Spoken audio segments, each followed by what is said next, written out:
a lot. Okay, here we are at historic Pine Hill Farm. Look at that. New York State gave us a placard.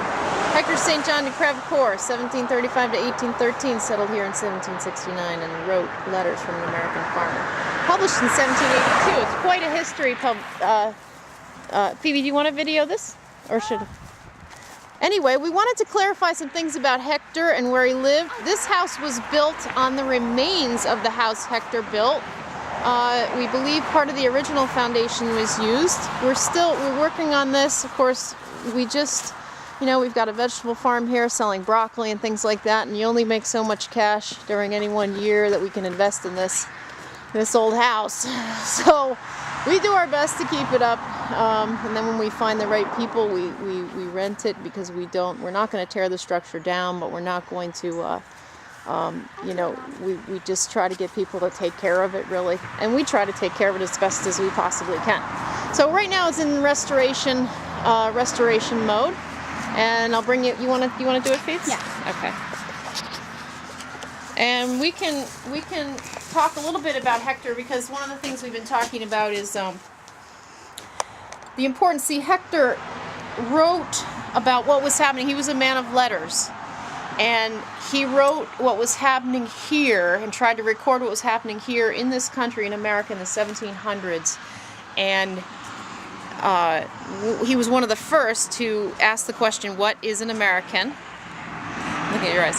What is an American? And I think he really tried his best to answer it with his descriptions of the people that were living here. And if you think about it, what is an American at the time? One of the things we talked about in my last rant, publius2, was that the Americans of the time, if you think about it, from the 100 years before the ratifying of the Constitution to 100 years after, the 100 years before, the people that came here, the indentured servants, people that had nothing, that had no way in the old country of ever having a better quality of life, they came here, let's go inside, and they could, in a little bit of time, with some hard work and honest effort, actually own property. This is unheard of. You know, it just wasn't happening. 56 million people were slaves, or whatever. It was 50% of the population was slaves in Russia. You know, if you look at any of those monarchies, that was the form of government at the time, whether it did have a constitution or not. The absolute power of the monarchy reigned.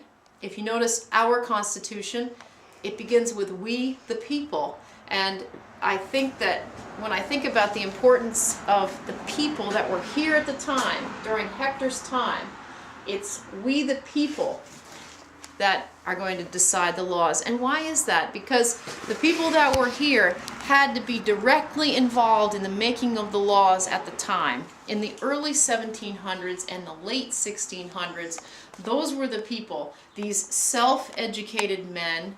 Now, education is not a system of instruction, as we say here. It's a very personal thing. And these men of the time, and women, they were self-educated, and they became directly involved in the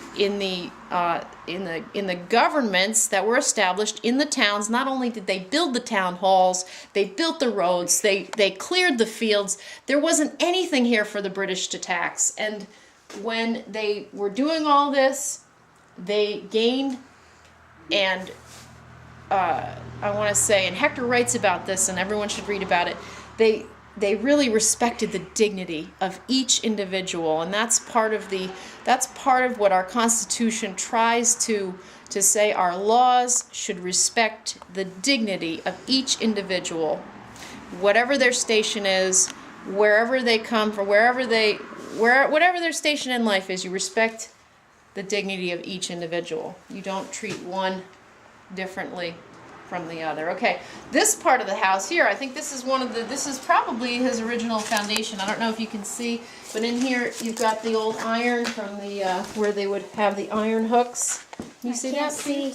Probably not. Huh? It's just all dark. Yeah, it That's looks no dark. good. Oh well, you can see a little bit. No, wait a minute. Can you see it now? Turn some lights on. Ah, that's better. This This is the is, iron you hut. know, our workroom. We don't, you know, it's just a workroom. But this old fireplace, it had one of these ovens, you know, that people use nowadays to make flatbreads and things like that. Let me see. Um, Whoa, there's actually something in here. no, well, it's not usable. Anyway, let's go That's upstairs awesome. for a quick thing. What we just want to say is that the original foundation is here that Hector used. We found a couple of old firearms in the walls when we take apart the walls. Let's go upstairs and look real quick. Firearms in the walls. Jeez Louise. Well, I wonder what else this guy had in here. Pet monkeys?